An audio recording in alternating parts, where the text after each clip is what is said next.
Have you ever designed something in Canva and suddenly one image hides behind another and you can't figure out how to fix it?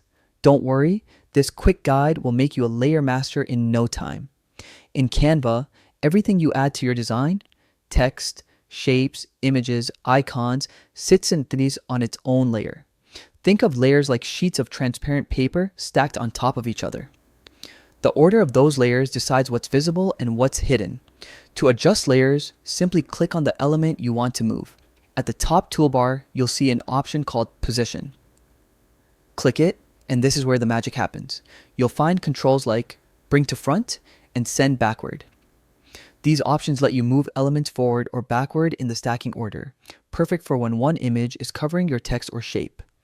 If you prefer a more visual way, you can also open the Layers panel from the same menu.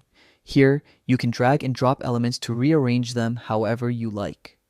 It's super handy when you're working with multiple overlapping objects. And here's a pro tip.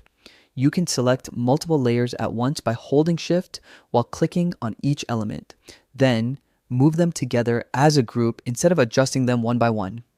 Once you get used to working with layers, your Canva designs will look cleaner, more professional, and way easier to edit later. So next time your design looks a little messy or something disappears behind another element, just remember it's all about the layers. Keep experimenting, keep creating, and make your next Canva project stand out beautifully.